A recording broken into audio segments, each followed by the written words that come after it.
Today we've got a crazy revenge story of getting a building condemned. We'll get to that in a bit, but first, call me a race traitor and a PM on Reddit? Let's destroy your life. A few years ago, on a different Reddit account, I mentioned that I was in an interracial relationship. A Redditor reached out to me and told me I was a race traitor and unfaithful to my race. I was like, what the freak, bro? I looked at his account. It was 6 years old, which told me his username was likely something he used a lot. So I started Googling his username at Gmail, username at Yahoo, etc., and I found a match with Hotmail. A guy by the name of, let's say, Jeff, was selling some NFL game tickets and had posted his email. Now, this doesn't necessarily mean it's the same person. However, in the post, he mentioned a city in America and that he was a fan of a particular football team. I went through the Reddit user post history. He posted quite a bit in the respective city subreddit. He mentioned going to NFL games, and in another post, he also said he was born in Canada. So, through the ad for the NFL ticket,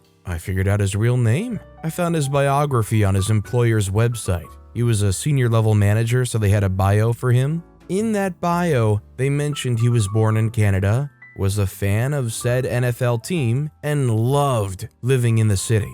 I also found his LinkedIn page during this time, so I sent him a connect request on LinkedIn, which he accepted. I figured he would because he had 500 plus connections. So here's what we know. His username matches his email handle, he likes the NFL team, he lives in a said city, that P posts in said city's subreddit, he was born in Canada. I then found his Facebook page. His Facebook page was public, and he posted what I would describe as semi-racist material. Also, his Reddit page was significantly more racist. Based on the numerous connecting factors, I determined it was him. So, I create a report. I include screenshots and links and summarized my findings in that report. Now, based on this person's position in his company, he likely had a significant role in deciding who this company employs. Also, his company clearly stated they were an equal opportunity employer. So I called their HR department, I found the number and I called them and I asked them,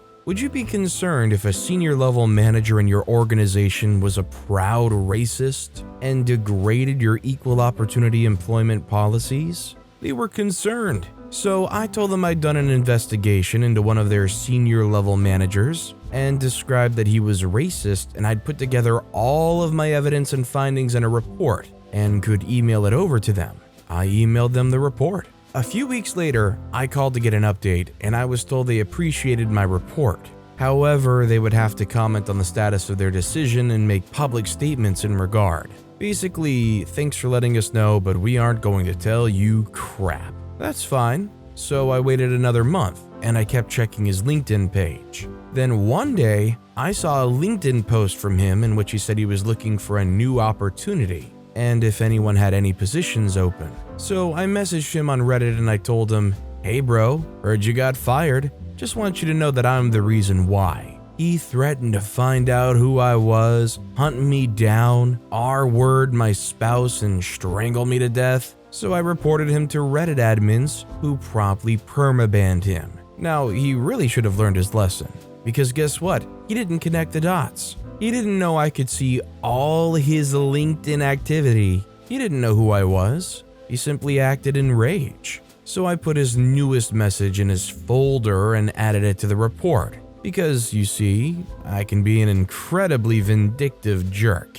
I checked his LinkedIn once a week. Good news, he got another job. Bad news, their HR department was also quite easy to get a hold of and discuss their new hires' online racist, threatening behavior. However, let's just say I have a lovely conversation with this HR representative. She was a woman, and based on how she sounded and her name, I suspect she was a woman of color. So yeah, I'm not sure what happened after this, because a few weeks later his internet history was cleaned up and his LinkedIn page was deleted. However, this company listed their senior management, which was what his position was. I never saw his name listed. What I suspect happened is after HR reviewed my evidence, they terminated his employment with them. I would have totally gone after him a third time, but he got smart the second time around. Hey, by the way, Jeff, if you see this post, I'd love for you to send me a new message. I really enjoyed the little game I played with you. I also question how you handled getting fired from 2 jobs back-to-back on your resume and in future job interviews. It's already bad enough to have beliefs like this guy did, but if you're also going to spout them online to other people, you probably don't want to do it in a way that could be traced back to you, but to end up having those beliefs, they probably weren't the brightest to begin with.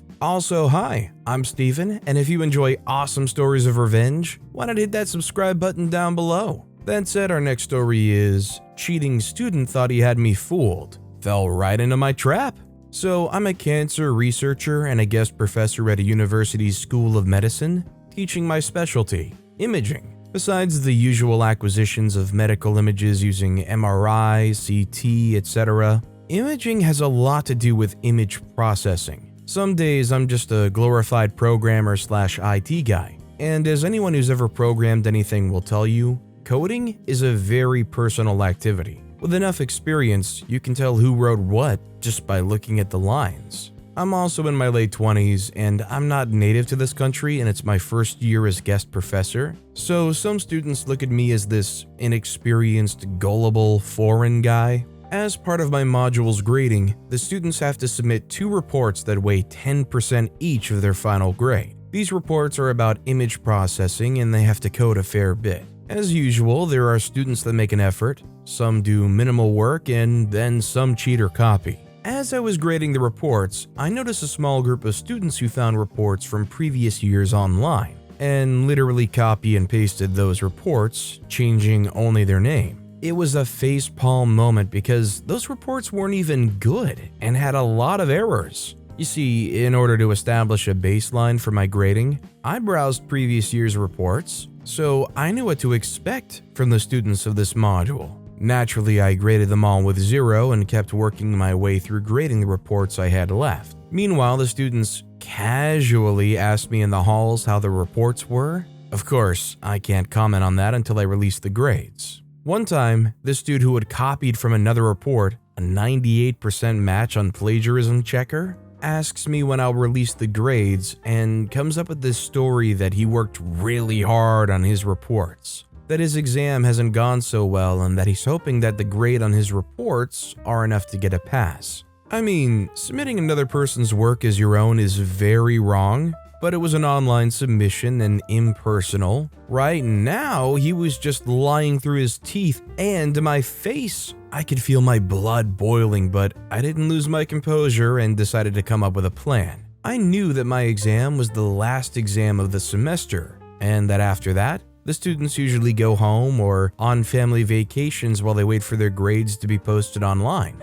So I graded the exams and input their grades into my Excel with their report grades. 4 students had 0 due to cheating on their reports, and if I graded the reports with 50% of the max grade, they would barely fail the module, but they would fail nonetheless. So it was on. In order to be fair, I bumped everyone else's grades. A bunch of people with miserable reports ended up barely passing because of my grade bump. But even though their reports were bad, it was their own work and not copied from anywhere. You see, students are entitled to make an appointment to review their grades after publishing and before the grades are locked for the year. Basically, they sit with me, we go through their exam and reports, and their goal is to convince me to give them the extra points and hope that they pass the module. I knew the cheaters would come. After all, they think they fooled me once already, and they still have half the report's points to bargain for. So I just waited for their emails. Lo and behold, they write me the same day the grades go online, saying how hard they've worked on their reports and that they don't understand how they only got 50% and that they wanted an appointment. I was ecstatic. Sure, let's review your grades. Do you remember that my exam was the last one? Well, they were already on vacations, some very far away, and begged me for an online appointment. No can do, university policy. Moreover, you have 3 days to show for your appointment, otherwise the grades are locked. Also university policy. So here they come, cutting their vacations short and catching planes. Some spent hours in buses and trains to make it on time. I know what many of you are thinking. They come, I show them the plagiarism checker results and reveal that I know it's not their work and send them on their way. Well, I considered it, but I had something better in mind. Those appointments usually take 10 minutes. I show them their work with my notes on what's wrong and right, and they try to find some inconsistencies in my grading and bargain for more points. I ain't giving you the opportunity.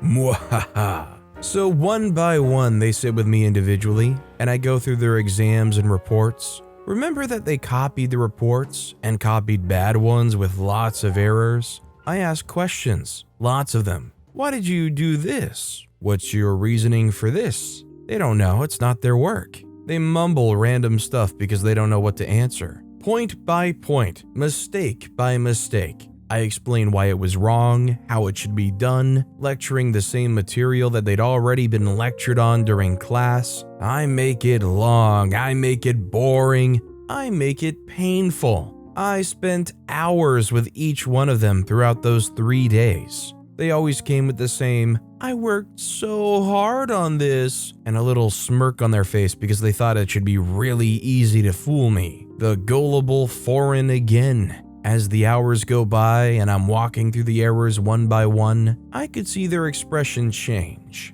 Little by little, their hopes of passing being slowly crushed. And when they realized that I knew they cheated and I wasn't going to give up any extra points, at this point they try to cut short their appointment and leave. I wouldn't let them. "We need to finish the review of your grades. It's university policy." And I just kept going, extending their misery for 1 more hour or 2. It was legal torture, plain and simple. It was glorious. At the end, every single one of them left with a crushed soul look in their eyes and a fail in my class. They knew that I caught them, that I baited them, and they fell for it. They ruined their vacation and their family vacations, spent money to travel back and forth, wasted precious summertime, got bored to death, and have nothing to show for it. And next year, they'll have to repeat the module with me. I hope you enjoy your summer. See you next year. I can't say that I myself would be above trying a plagiarism thing if it seemed possible to get away with it,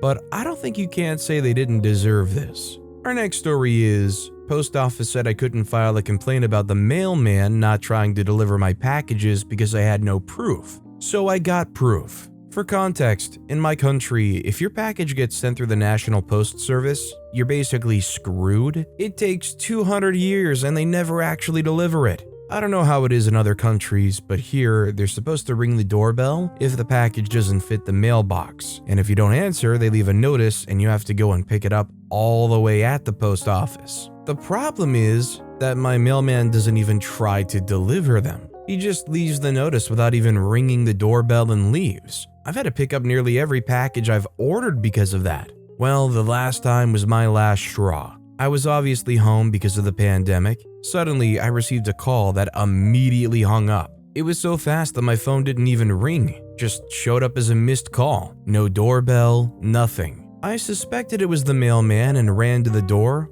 only to find him inside the truck, looking straight at me before driving off. Well, I was pissed and I called the post office to file a complaint. I explained the situation, and the lady told me that I couldn't file a complaint because they're only instructed to ring the doorbell, and calling is optional, and I couldn't prove that he didn't ring it. At first, I just avoided using them again at all costs, but the other day I ordered something and chose a delivery company from the ones listed on the website. Apparently, that company hires the National Post Service to deliver for them here. When I found out, I basically stalked the tracking info for days. It was about 2 weeks late, until one day, late at night, it said it had arrived in my country, which usually means that the next day it's going to be delivered. The next day, I woke up at 7 a.m. to check.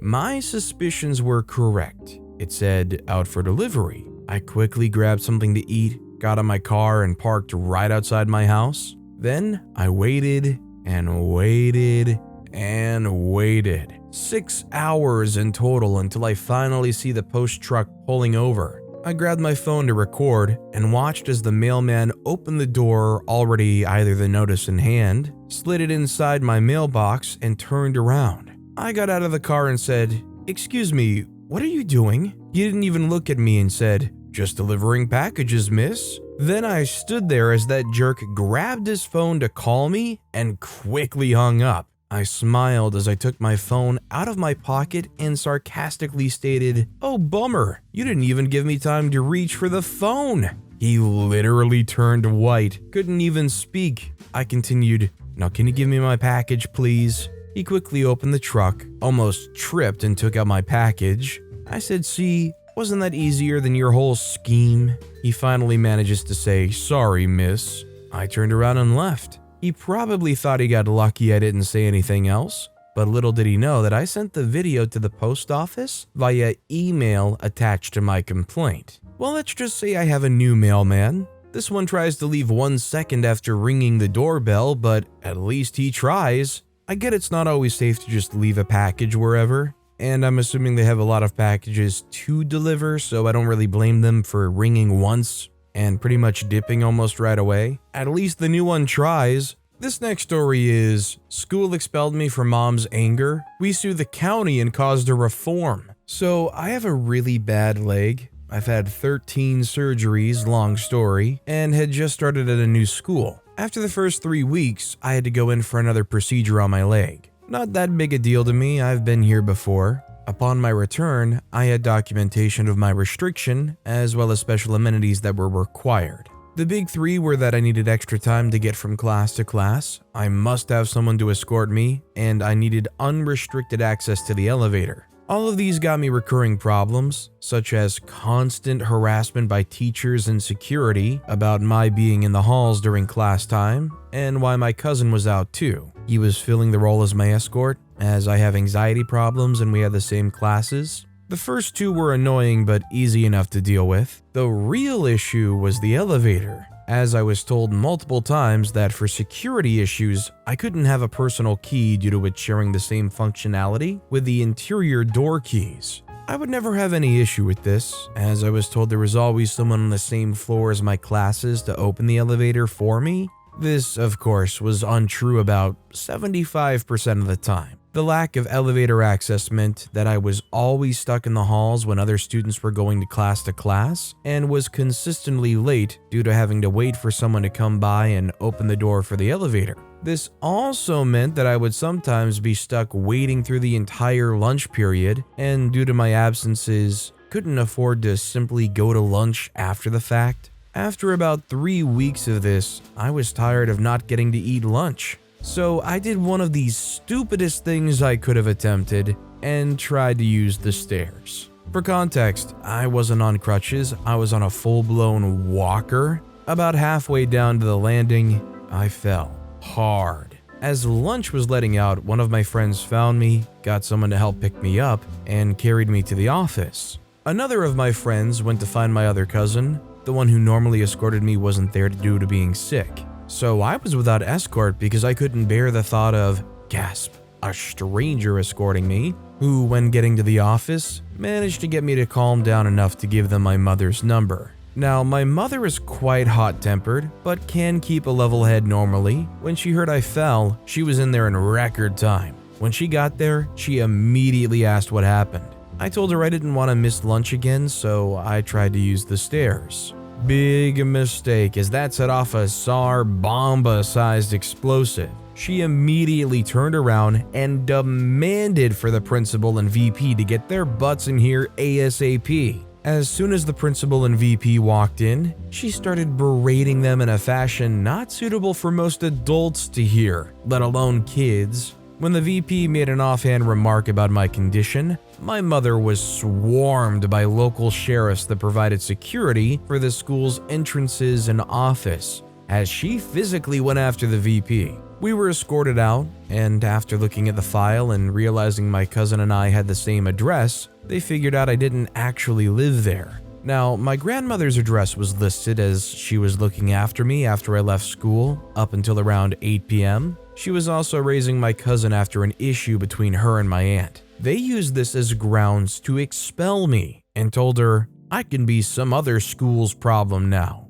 I was then enrolled at the school near my house and had to have yet another surgery to repair the damage that was done as a result of my fall and redo the work of the previous procedure. I had gotten multiple statements from teachers, as well as my doctors, and my parents were moving forward with a lawsuit, naming the VP, principal, and the county school board. We were contacted by a lawyer who had won multiple cases against our school board, some of which went to the state Supreme Court, and he told us he would like to take our case pro bono. He was getting tired of going against the board and thought a case like this would be what it took to try and fix their stuff. Fast forward 9 months, and I was walking out of court with a settlement to cover all my procedures, as well as a written confirmation that the school would be going through a complete administrative overhaul, and that the principal and VP would be let go, and have their administrative credentials revoked in our state. My new school was let known day one, my medical requirements, and my need for a personal elevator key by the superintendent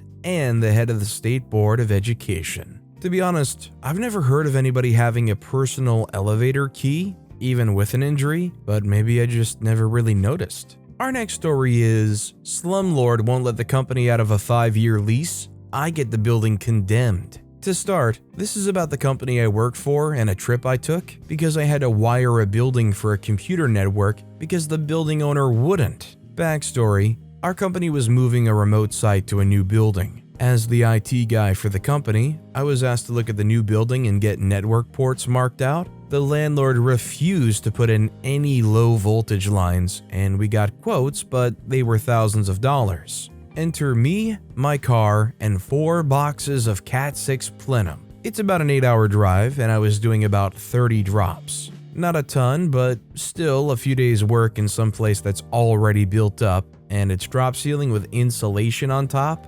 Messy, itchy work. Day 1, we get there Monday morning at the start of the month. It's actually a cool summer morning, and we're further south, so no one notices the AC not working for about an hour. Slowly, the building begins heating up. It gets to 80 by noon, 85 by 3 p.m. The rooms with floor-to-ceiling windows are greenhouses. It's absolutely miserable. We've been told by the workers still on site that the leasing company was told there was no AC in our building 3 weeks ago. The other thing is there are still workers on site. The building isn't completed. So much for being ready for a handover day 1.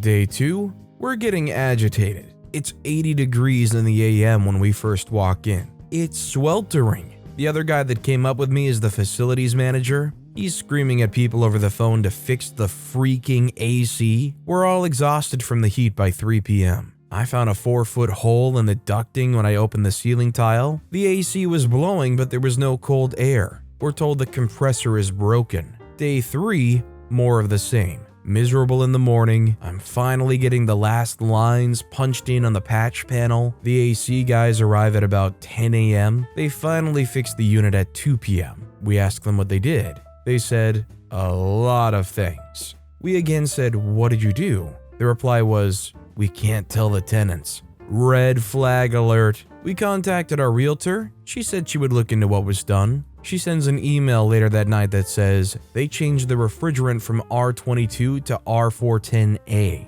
I tell the facilities guy, no way, dude, that's like putting gas in a diesel motor. They'd have to change out the entire system. They didn't do that in 4 hours. They basically duct taped and WD-40'd that thing back together, and it'll run poorly for a month or so, then give out and we'd be stuck with a replacement. Day 4, still no running water to some areas, still workers on site. The AC can't keep up with the noonday sun, and it still hits around 80 by the end of the day. AC runs continuously. We're packing up all the stuff we moved in and moving out. I noticed all the fire sprinklers look like they've been moved, and the metal protection around the drop tile has fallen to the floor. The sprinklers are no longer protruding from the tiles in places.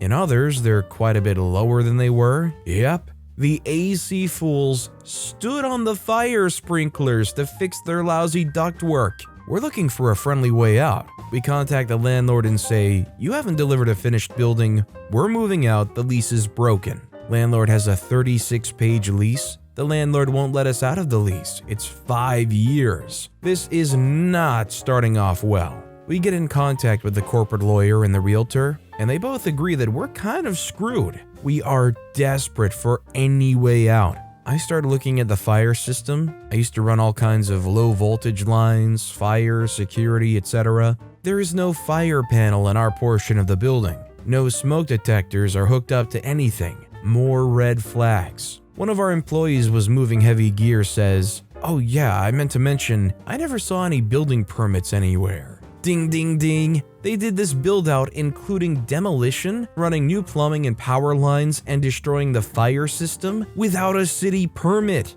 Cue the call to the city inspector's office. Day 5. I wasn't here for this part, but the facilities manager told me this. The city inspector pulled the permits for the building. There weren't any. He finds multiple violations of city code. Red tagged our area, removed the certificate of occupancy. When I told him to check the fire system like you said, he just goes, "Oh, no, I have to make a call." He calls the fire marshal. Day 8, the fire marshals arrive on the scene. Find no active alarm system in our portion of the building. Red tag. Find the sprinkler riser for the entire building in our area. No water pressure. Condemned the entire building. Basically, they wouldn't let us out of the building because we signed a lease, even though they never delivered a building in any semblance of working order. Called the building inspector, got them smoked, who then called the fire marshal, who condemned the entire building. They're still trying to fight us over it, but we're pushing for them not only refunding our deposit and the rent, which they've already done, but for all the time spent moving gear in and out and all the wiring.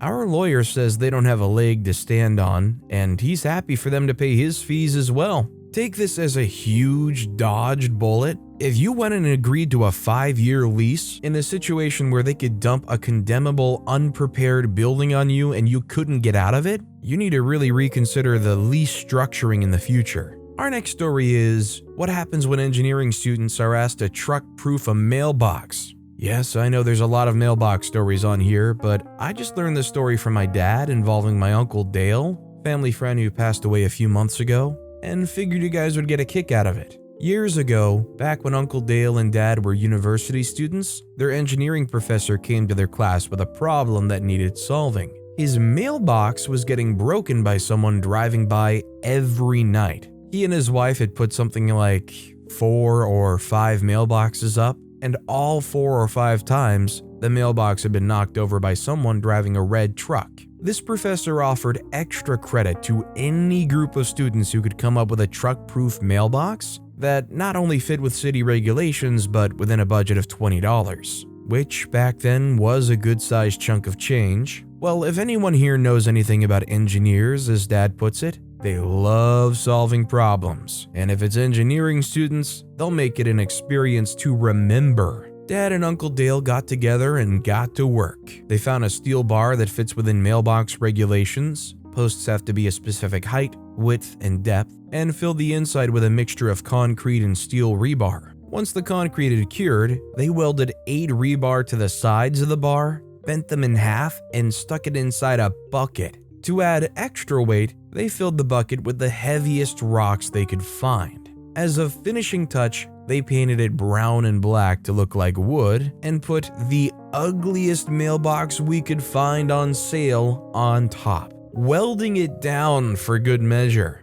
They brought this monstrosity into class, more dragged it because it was so heavy, and told the professor to bury the bucket where the mailbox stood. Since they were first to turn in their project, the professor agreed to give it a try. That night, the professor and his wife were awoken by a metallic bang, followed by a lot of cursing. They went outside and, wouldn't you know it, there was that red truck speeding away, the mailbox still standing. At the base was a broken wooden baseball bat. 2 days later, the professor gets a bill in the mail for a hospital visit. Turns out when the passenger hit the mailbox, he did some serious damage to his arm and shoulder. They were planning on suing the professor, but the professor hired a lawyer who basically told the plaintiffs, "You're just going to admit that you were vandalizing the mailbox multiple times?" That shut them up. To the best of my dad's knowledge, the mailbox is still standing. The other students who still brought in mailboxes had theirs gifted to different professors throughout the town and are also still standing. If you're gonna be the jerk that keeps repeatedly trashing mailboxes, you kinda deserve the damage and you deserve to lose the bat. But with that being said, that's all the time we have for today. Now, if you want to hear another awesome story of revenge, check out that video on the left. Or if you missed my latest video, check out that video on the right. That said, I'll see you all next time with some more stories